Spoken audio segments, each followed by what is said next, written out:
Good evening. So my name is Paul, and it gives me great delight to welcome all of you here today.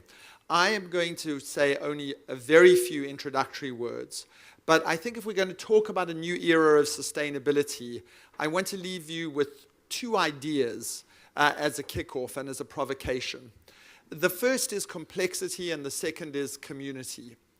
And everybody in this room will know that the transition to net zero by 2050 in a way that produces a just and equitable world is going to be a piece of cake. We've got it, we've written it down, and we really just need to execute. So if you can just hurry up, whip through this meal and get back to your desks, we'll do it in a couple of minutes. So let me suggest to you that it is in fact going to be complex and hard and contested. And let me give you two very quick ideas. The first is plastics. We all know that plastics are losing their social license to operate. They're a pollutant, they're a fossil fuel, they land up in our wombs and our embryos.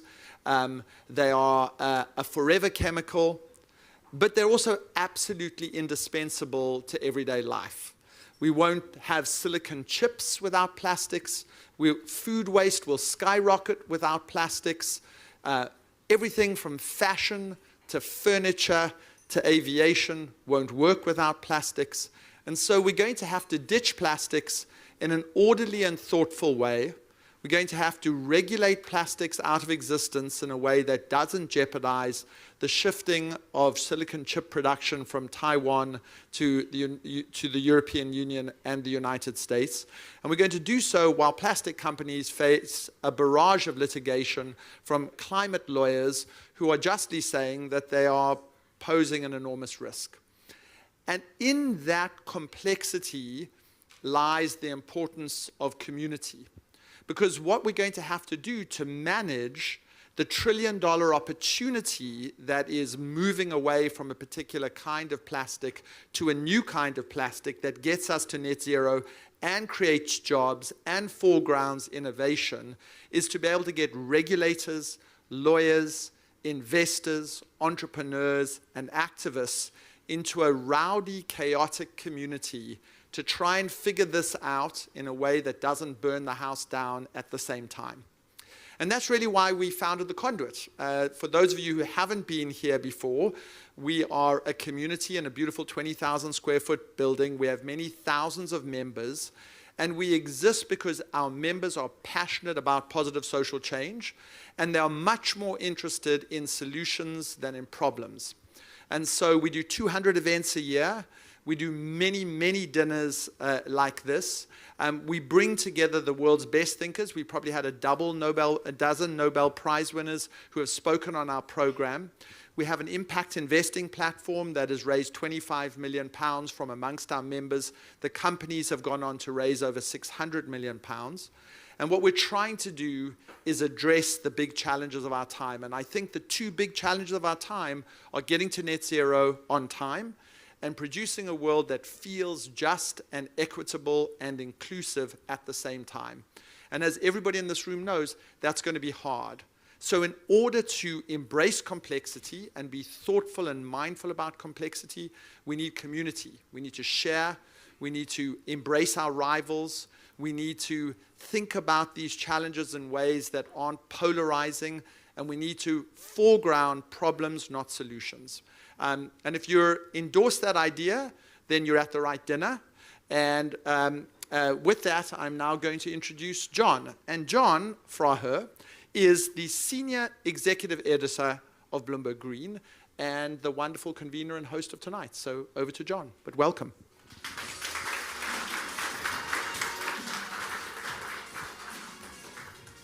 Thank you for your warm welcome, Paul. Paul, as Paul knows, we first started talking about doing an event like this with Bloomberg Green about 3 or 4 years ago, just when Green was launching. So I'm thrilled that we finally managed to make it happen. And thank you all, everyone here, for joining us, for taking time out of your busy schedules to join us for our dinner at London Climate Action Week.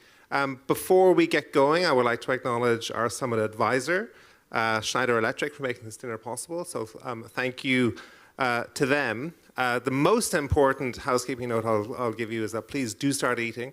We don't want to hold you back from the delicious food in front of you tonight. But as sort of, I'm actually going to pick up on what Paul said. Complex, this energy transition is going to be complex. It's going to be hard. It's going to be contested. I think when we talk about sustainability, it's very easy to get lost in some of the airy language and the aspirations and the commitments that people make. But really, if we're going to do this, it's all about the hard yards. It's about the hard yards of executing difficult policy. So with that in mind, I'm delighted to welcome to the stage my guest for the evening, for our interview, Shirley Rodrigues, London Deputy Mayor for Environment and Energy. Please come to the stage. Hi. Shirley. Hi. Thank you. Thank you for joining us. So let's kick off with the broad overview. London has set an ambitious target to be a carbon zero city by 2030. Can you maybe open us up by telling us a little bit about what that actually means?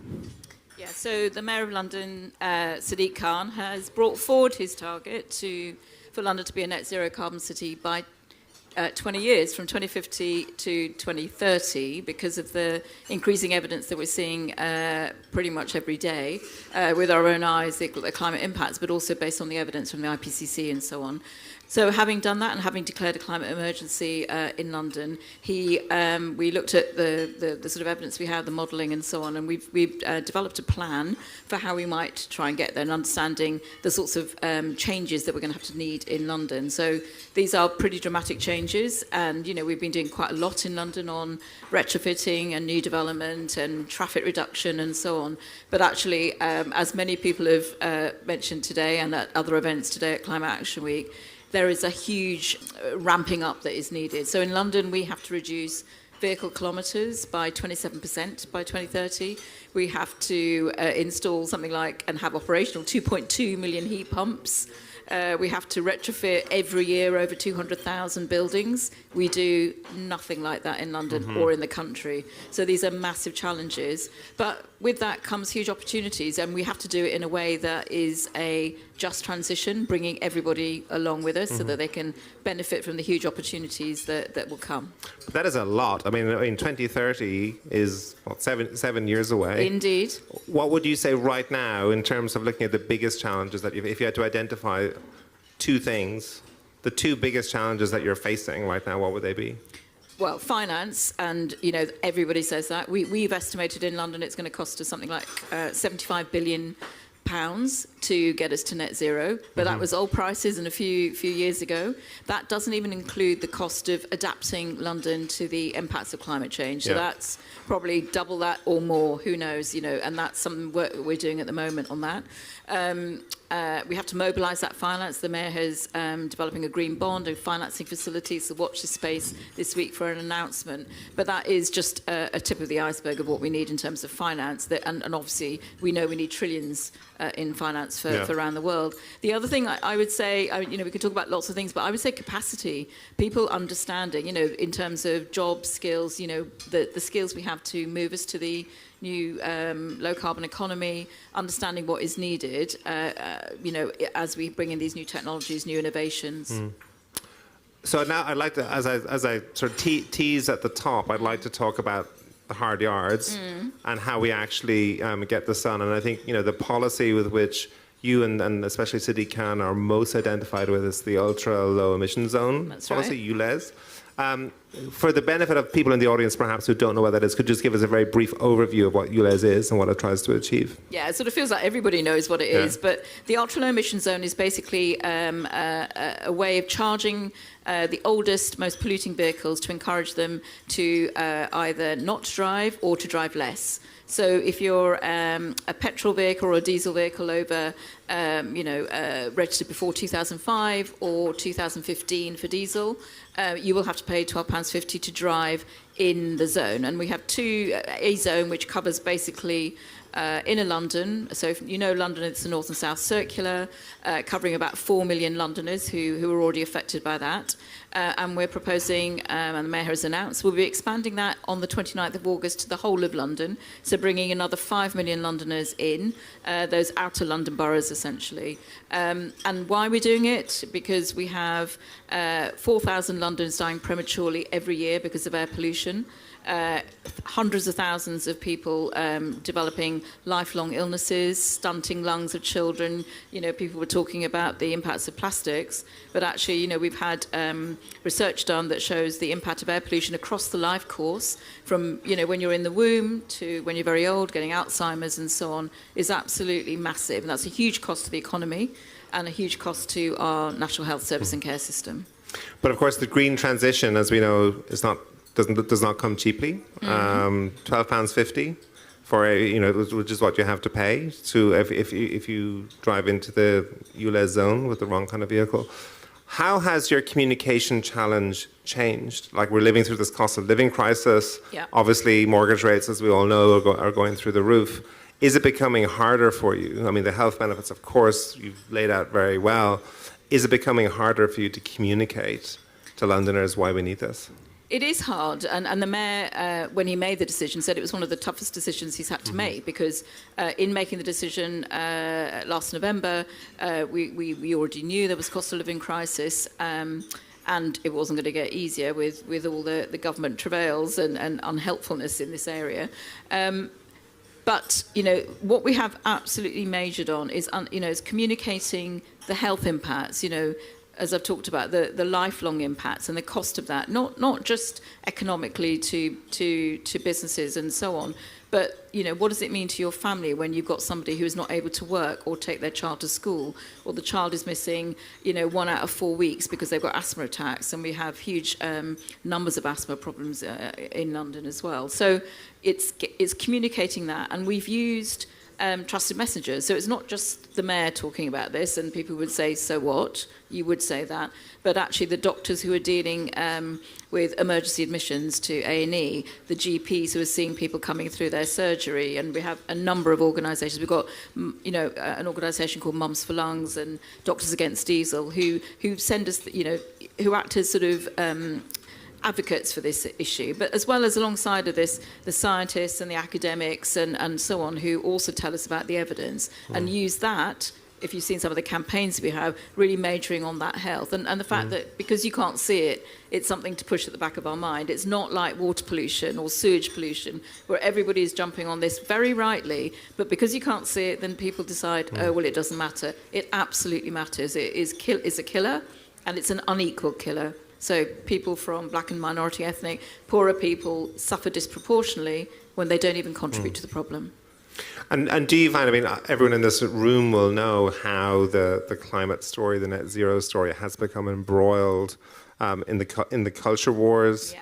The anti-net zero movement is getting stronger in the UK.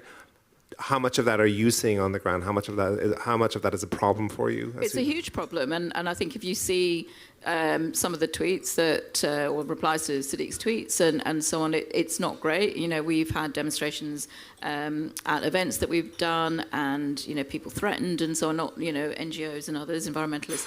However, I would say, you know, first of all, people absolutely have a legitimate concern. If they want to voice that, that's right. I think what Sadiq has been very clear on is people who latch onto that for their own ends and therefore try to corrupt that message is not appropriate. And that's what he and others are calling out. So yes, it's becoming, as you say, a culture war, a dividing line, a political issue in various by-elections and so on, as you'll have seen, you know, but we're very clear, you base it on the evidence. You have to listen to the evidence, and knowing that evidence, we have a moral duty to act on that. So we can't ignore people dying, we can't ignore people getting ill, we can't ignore the impact that it has on climate. You know, the solution to tackling air pollution and improving that is also a solution that helps on tackling carbon emissions as well. So this is absolutely the right thing to do, and the Mayor is very clear he's going to carry on and he's going to implement the expansion on the 29th of August.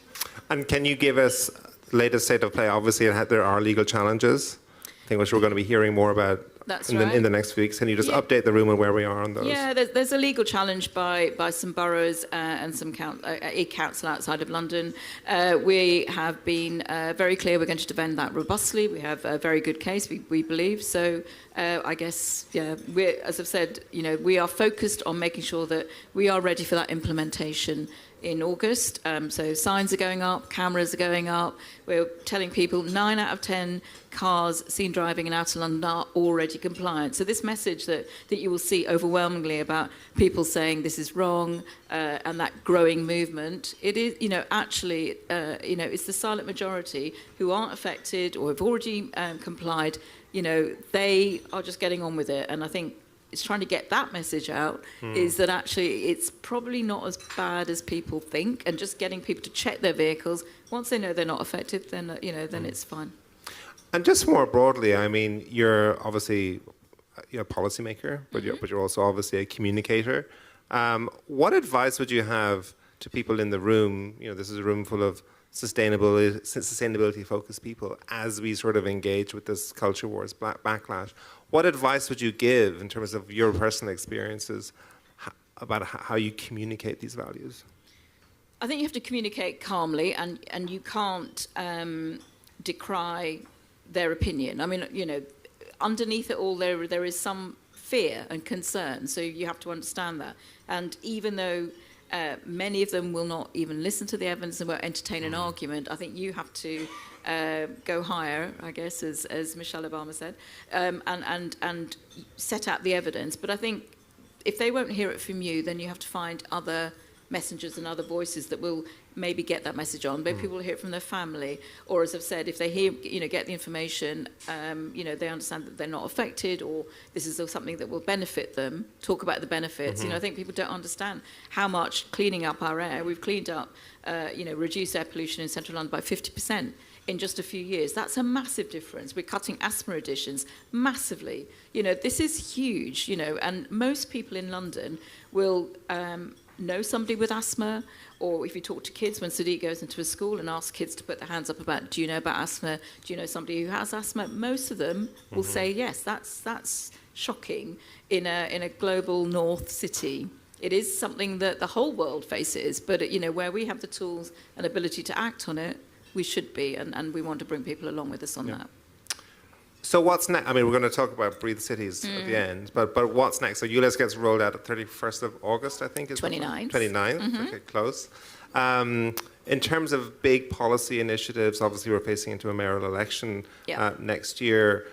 What more can we expect from you and your team? Well, we're busily trying to implement the current mayoral manifesto, and always look ahead, though. Yes, always look ahead. There will be a manifesto being developed, so I can't talk about that.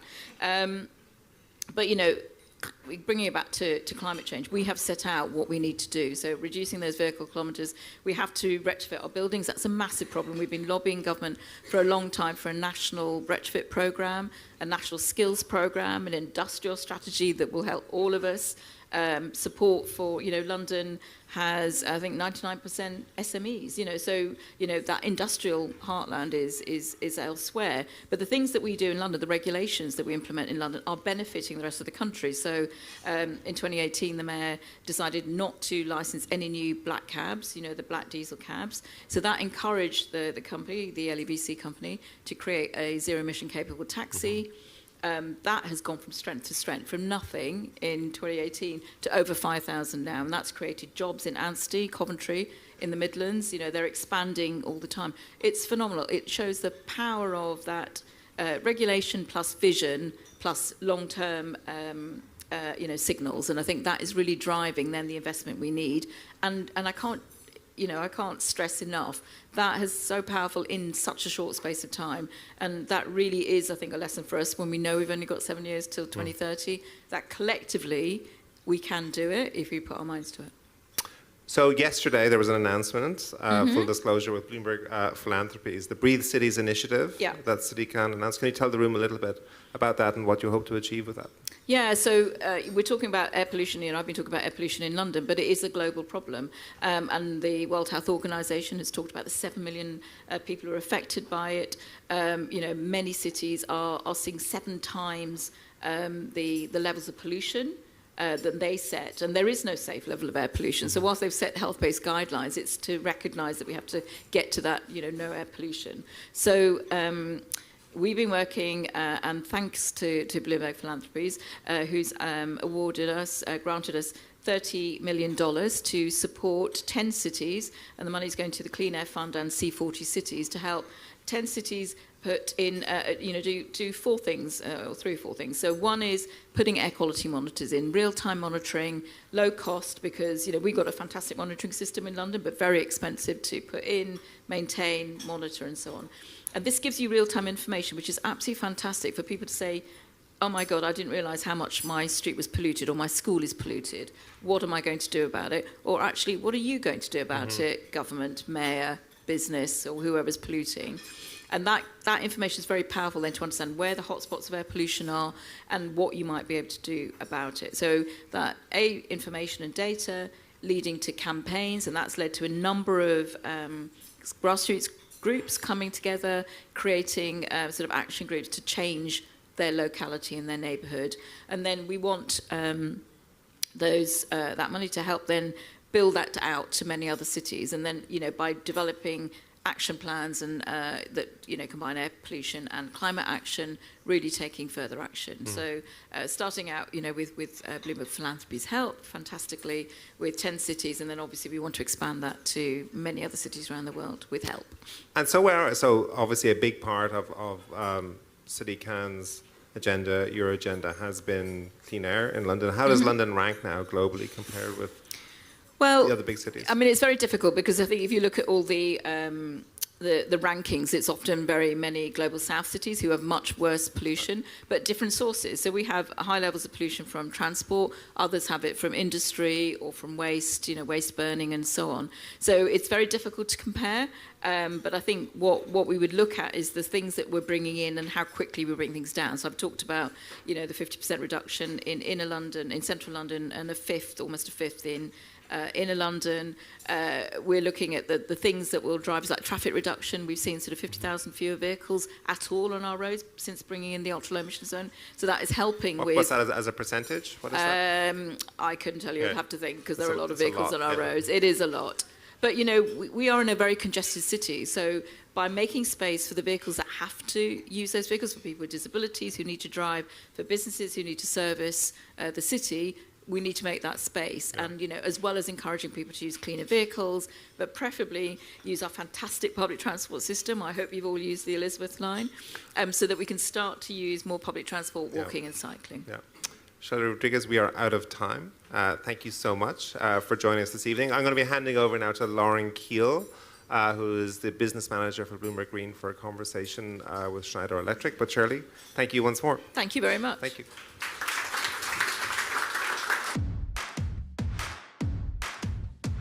GSK is a biopharma company with the ambition and purpose to unite science, technology, and talent to get ahead of disease together.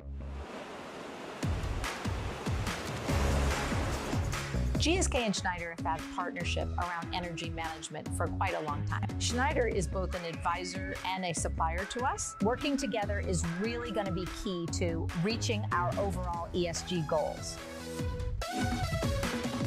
The Energize program is a collaborative effort across many pharmaceutical companies to work together to allow our suppliers to reduce their carbon footprint. Schneider Electric is the facilitator of the Energize program. Schneider has enabled us to have great business continuity, as well as really achieve a competitive position in our energy buying programs.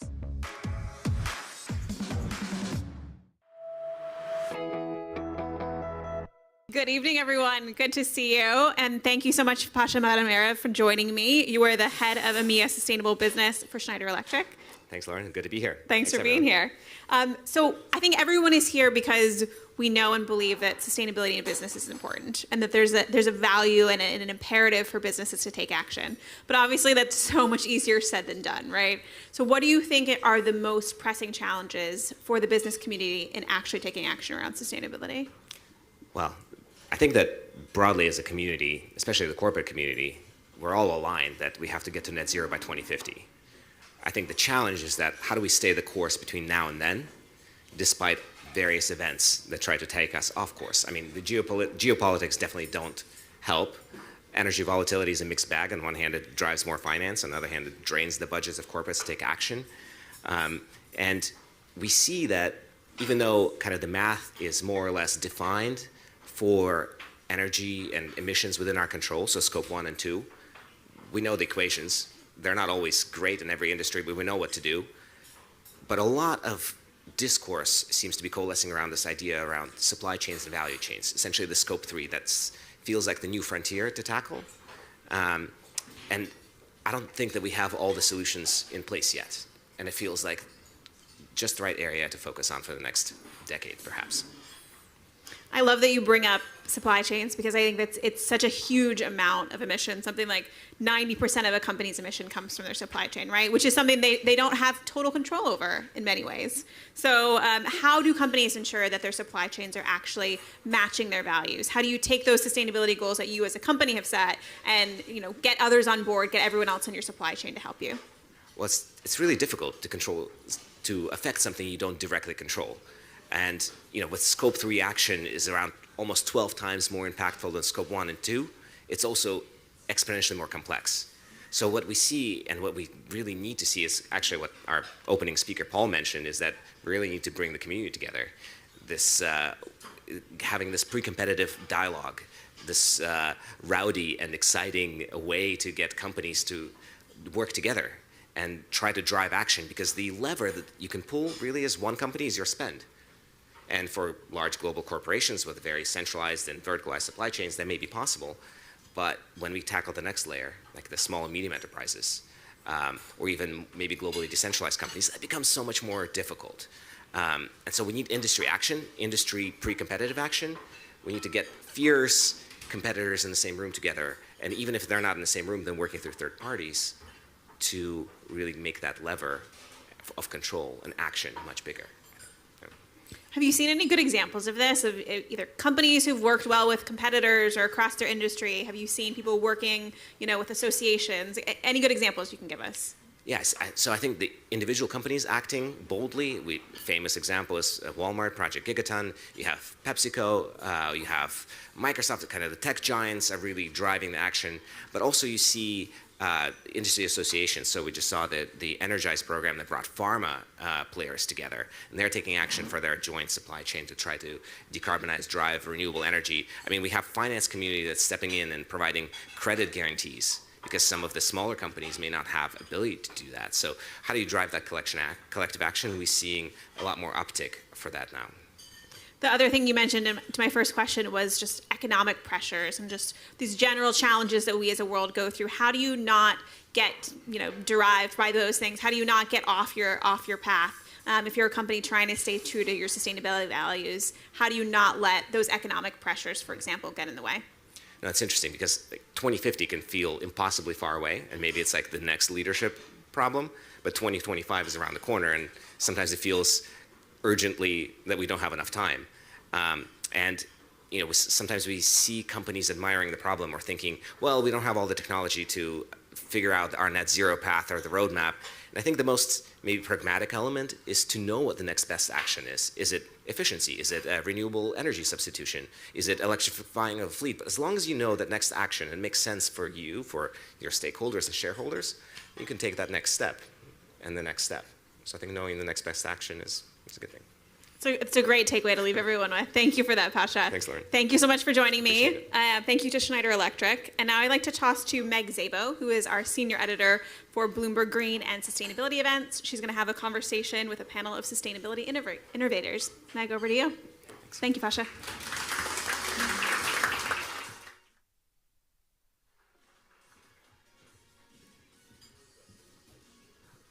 Hello, everybody. Welcome. Thank you guys so much for coming tonight. I'm Meg Szabo. I'm our senior editor of our Bloomberg Green and Sustainability events at Bloomberg.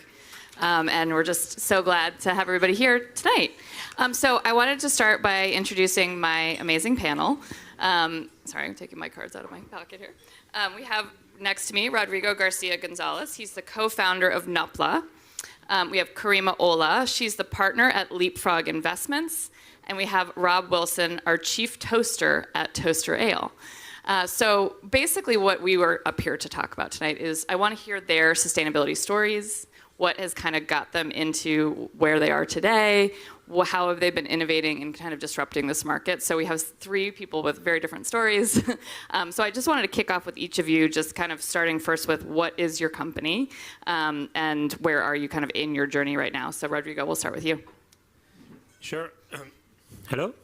Good evening, everyone. I'm Rodrigo. I'm the co-founder of Notpla. Notpla is a London-based company. We make packaging disappear. So we are starting making edible packaging for liquids.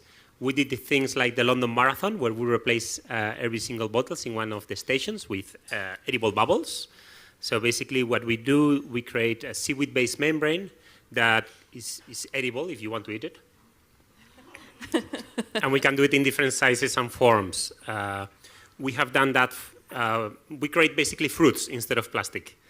This is for olive oil, and you can control the dosage. Or we can make traditional sachets for pasta, but you can put and cook with it, and it will add some salt. And currently as well, we are working quite a lot with big players like Just Eat to replace their takeaway packaging. So at the moment, we are present in 8 different countries. We're a team of 75 people working in East London, in the same place where plastic was invented. So same warehouse where in 1856 plastic was invented. So it's quite exciting about that, and yeah, trying to make a bit of a change. Yeah, just a follow-up question on the little bubbles. So olive oil, what are some of the other liquids that you are currently putting in the packaging? So we have tried quite a lot of things, from toothpaste to alcohol shots, energy gels. So everything that is kind of like quite hard to recycle at the moment comes in low volume, short-term consumption is what we are focusing on. We are working now quite a lot on the takeaway box element. We were the only packaging allowed on the last finals of the UEFA Champions League. So it was in Istanbul 2 weeks ago. We were as well in Wembley last summer. So it's important as well. On takeaway boxes, most of the people are not aware, but like a cardboard box or a coffee cup, even if they look like cardboard, they contain plastics. And it's a bit what Paul was mentioning about like forever chemicals. Is things that they are really hard as well to recycle and start to accumulate in the environment and even in ourselves. That's amazing. Karima, I'll go next to you. Hello, everyone. My name is Karima Ola, and I'm a partner at Leapfrog Investments. We are an impact investment business, and we invest in businesses that are delivering essential goods and services for the underserved or unserved across Africa and Asia. We started in 2009, and it was on the premise of working towards what Paul described earlier as a just, equitable, and inclusive society globally. When we think about Africa and Asia, that's where the majority of the globe live today. Often, they lack access to essential services, financial inclusion, education, healthcare, and where the access is there. Emerging consumers are paying disproportionately high prices than we're paying. So let's take electricity, for example. According to the Brookings Institute, today, low-income consumers in Africa pay up to $10 per kilowatt hour for energy. Everybody in this room will not pay more than 35 cents, even with the cost of energy having gone up.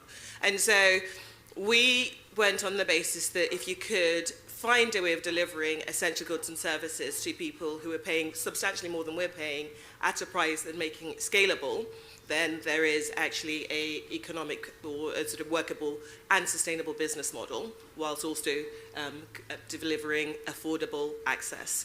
So and when we first started, it was really about inequalities. The global inequality across the global south, and delivering, sort of more equitable essential services for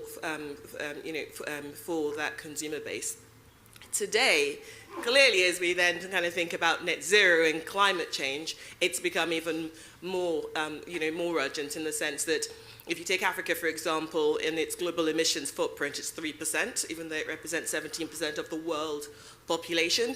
And yet, when you think about the impact of climate today, disproportionately, Africa and Southeast Asia are actually bearing most of the, big brunt of that. So in that move to net zero, it becomes really important that, that we kind of marry, sort of just, equitable, inclusive society with, sort of finding a low carbon pathway to development. And so it's now, so when we think about what we're investing in, it's now thinking about how do you take the people who are underserved when it comes to essential services like food, water, electricity, and actually as we move to net zero, forgive the pun, leapfrog from sort of no access to affordable access, but on a low carbon pathway that still continues to deliver. And so when we think about our investments, we're investing in companies or entrepreneurs locally who have sort of looked at a model, looked at, the fact that, a big proportion of the population not being served. And with technology now, if you think about it, the cost of being able to serve mobile money, using mobile money has basically brought down the cost of serving, cost of financial inclusion down by 70, 80%. Let's take, the cost of photovoltaics having fallen substantially means that access to energy and low carbon energy is now affordable to even consumers who are earning less than $10 a day. And so with that, what we were doing is investing, providing growth capital to entrepreneurs who actually found a business model that works to be able to deliver those goods and services on the ground. Amazing. Rob, your turn. Evening, everyone. My name is Rob Wilson. I'm one of the co-founders, CEO, chief toaster at a beer company called Toast. We're trying to save the world with beer, which is a fun way to do it. So we brew our beer using yesterday's bread from bakeries to fight food waste. We're trying to both tackle the issue of food waste directly and put a spotlight on this issue and try and educate and inform consumers a little bit more about, we think, one of the most urgent issues facing the environmental catastrophe, which is the food system. We also donate 100% of our profits to environmental charities fighting waste. So we think we're the best thing since you know what. We've been going about 7 years. There's also an ingredient side to our business. So we're best known for being a consumer good, and we're available on the bar. So go and grab yourself a Toast beer, very proudly served in conduit. There's an ingredient side of our business where, more by accident than design, we've realized that what we're doing is desirable to other breweries to take on as well. So by using surplus bread, it has a 79% lower carbon footprint than using malted barley. There's about a slice and a half in a pint of our beer, of surplus bread.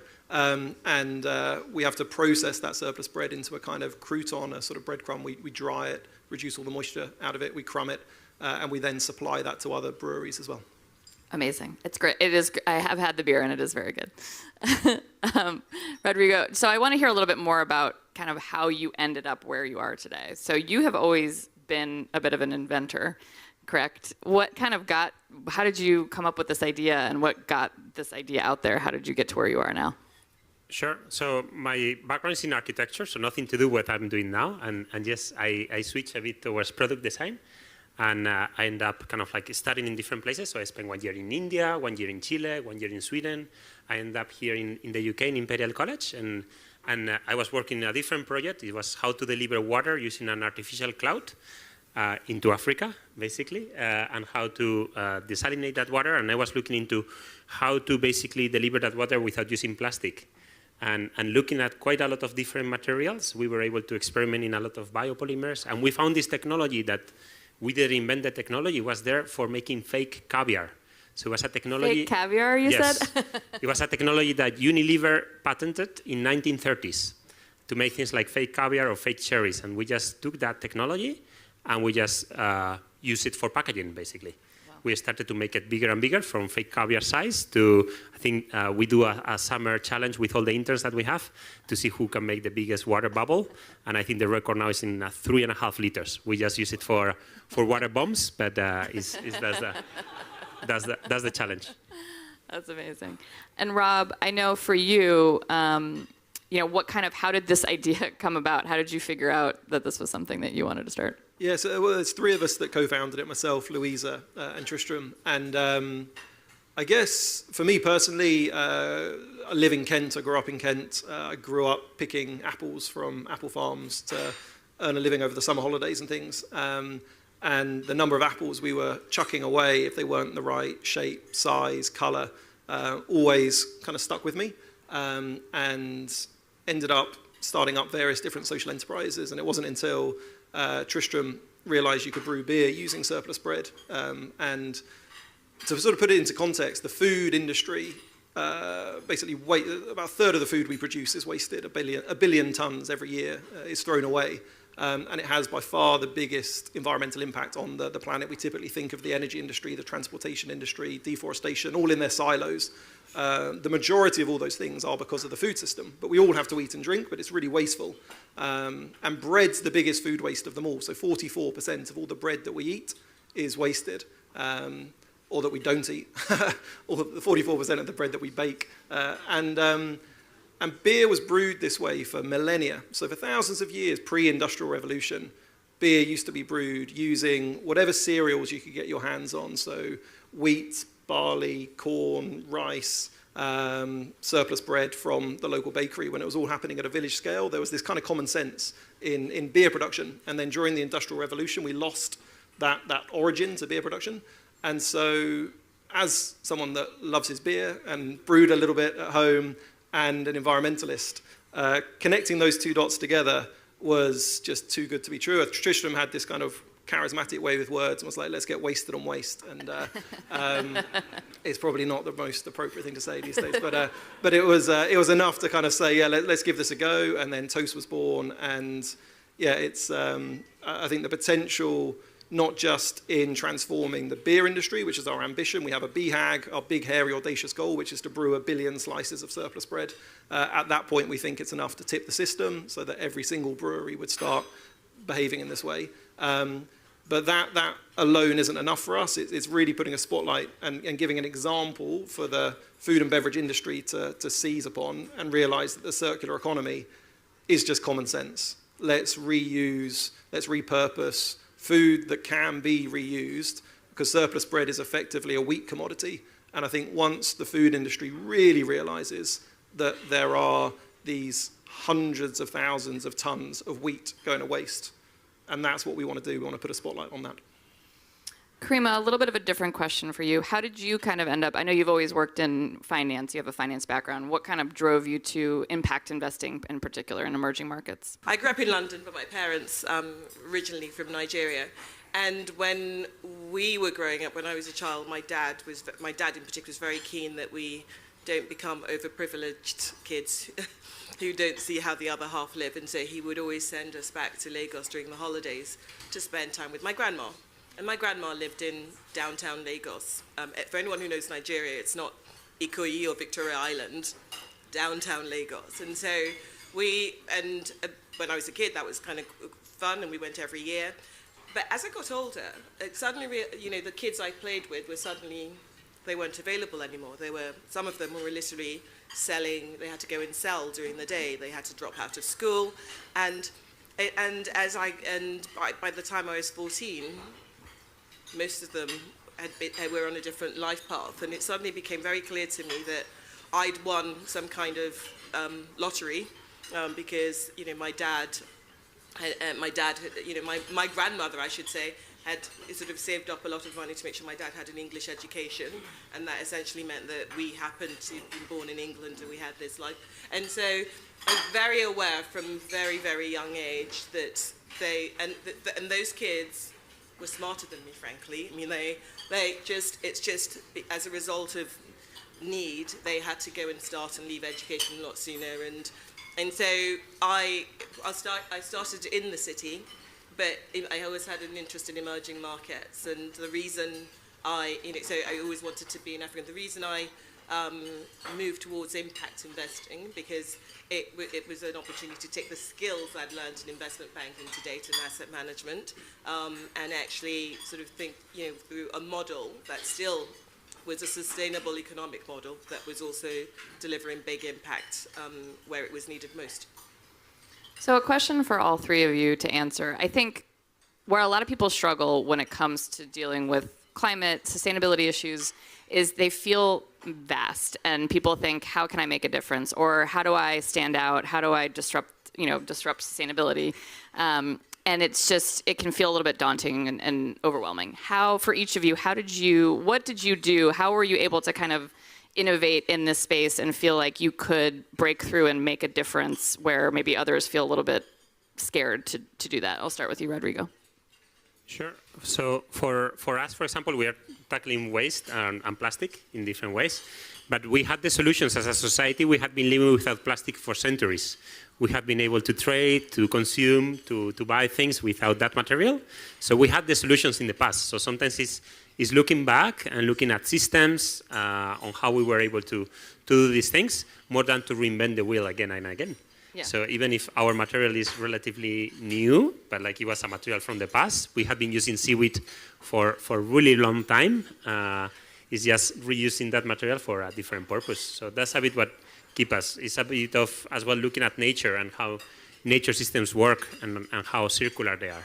So that's a bit our way. That's a great point. That's a good way to look at it too. If just another example, for example, if you look at packaging, right? If you look at how nature does packaging, if you think on any fruit, like a coconut, for example, it's not only that it packages water really well, it's coconut water, it's like tasty. You can eat the packaging, so that's wonderful. But the last thing that it does is that if you throw the packaging away, right? If you throw any fruit, a new tree will grow with more fruit. Imagine you will do that with a plastic bottle or any type of packaging. You will throw the packaging away, and a new packaging tree will grow with plastic bottles. That's kind of like surreal. We are not there yet as Notpla, but it's a bit our inspiration. Yeah. Not out of reach yet. Rob, you want to go next? I think for us, it sounds daft, but we just have a lot of fun doing it. So for us, we've got this kind of core ethos that's written on the wall, which is that if you want to change the world, you have to throw a better party than those destroying it. And I think for us, it's about celebrating the change that's necessary rather than getting negative and down about the changes that are necessary. And beer's quite a fun way to start that process. So we kind of get the party started. We know we're not the entire solution, but it's one part of it. And I think that's just maybe the step we took to get started. Yeah. Karima, to you.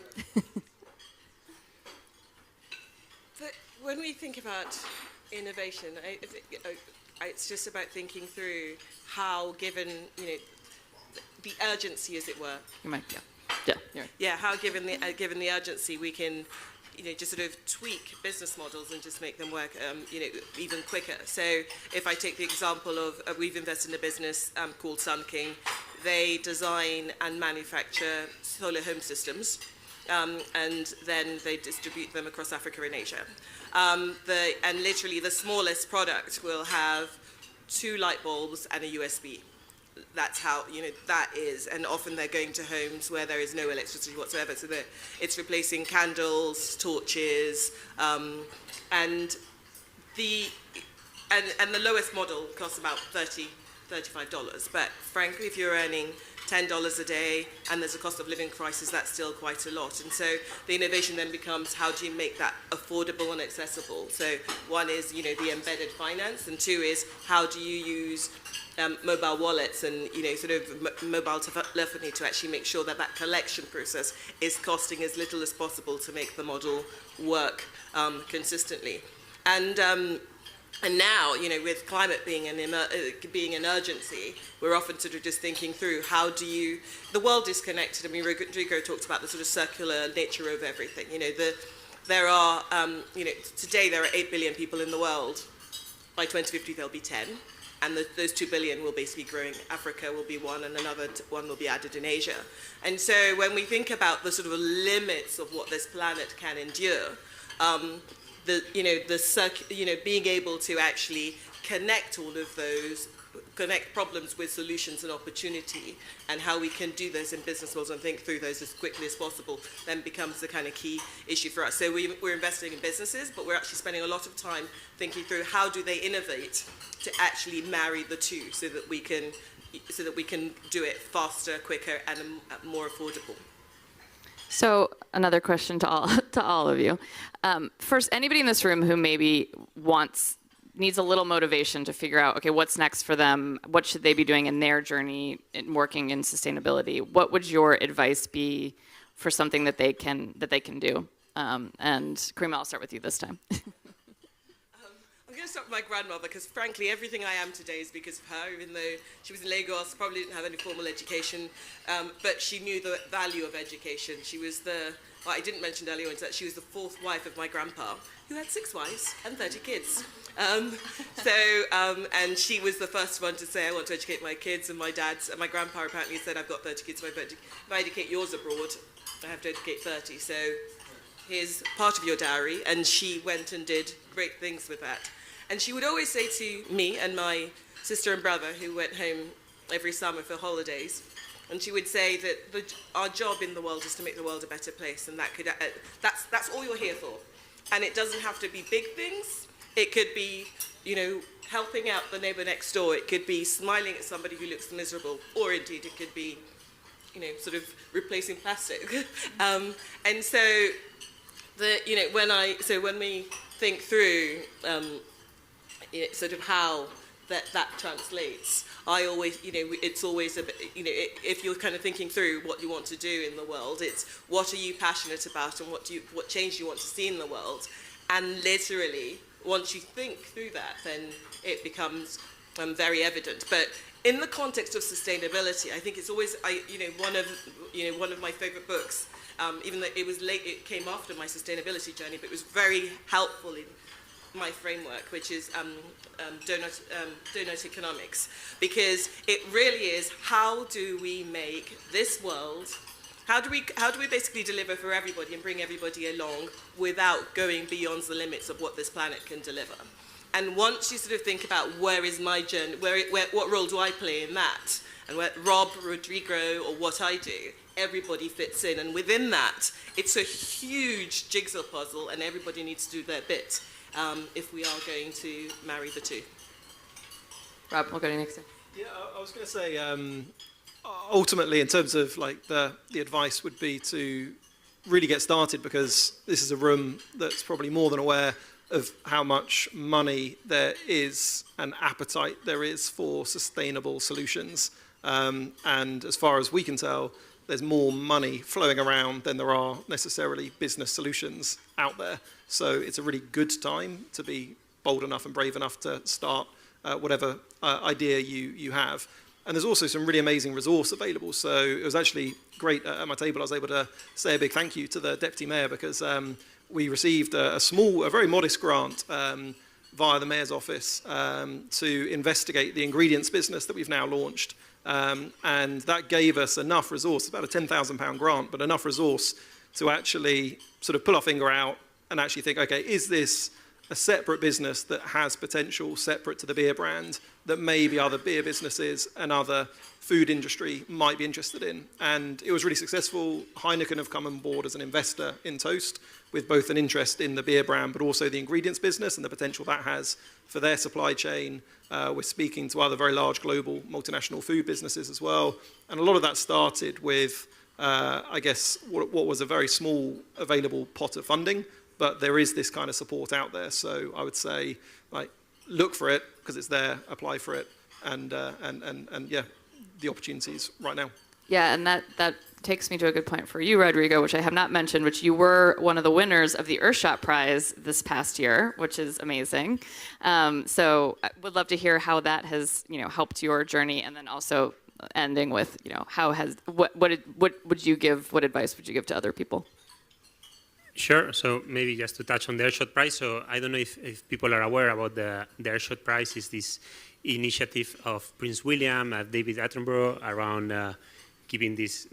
We are super honored. The previous winner was Costa Rica as a country, and then the city of Milan, and then us. We are the only kind of like a UK entity with that honor. It came with a generous prize of £1 million and a lot of support, including we had the other day Prince William in our offices calling to sell boxes. He had sold boxes to Aston Villa, he's his favorite team, and we have our boxes now in Bloomberg, thanks to Prince William as well, and a few other kind of like switch on that front. So that has been really privileged to have that support. We always make the joke that if we don't solve this problem with all the support that we're getting, we are really bad at doing this. But we are getting there. And in terms of advice, probably quite similar, or building with Rob advice is, to me, like any idea is a bit like playing any sport, where you have to kind of like first identify where the ball is, right? And listen around and catch that ball. And once you have that idea or that ball or that initiative, being able to pass it around, if you are a kind of like a team player, it's really hard to kind of like run all the field with that ball yourself. You need to identify who is in your team and being able to share it. And normally ideas have this beautiful power that they multiply. You have one idea and I have an idea and we share it. There are two ideas, right? And they grow and grow and grow. And then once you have a bit the minimum chance of scoring, let's shoot. Let's try to make this kind of like a reality. And for sure, you will miss the first, second, third time. But as many chances you have to score, the more chances you have to change something. So that's a bit my advice. This was amazing. I feel like we could keep going, but I really appreciate all three of your stories, and just you have inspired me to keep going, so thank you. Thank you to everybody in the room tonight. I'd like to say one more thank you to our sponsor, our summit advisor, Schneider Electric, for making this dinner possible. This is the end of our program, but as you can see, please continue eating, enjoy your dinner. Thank you.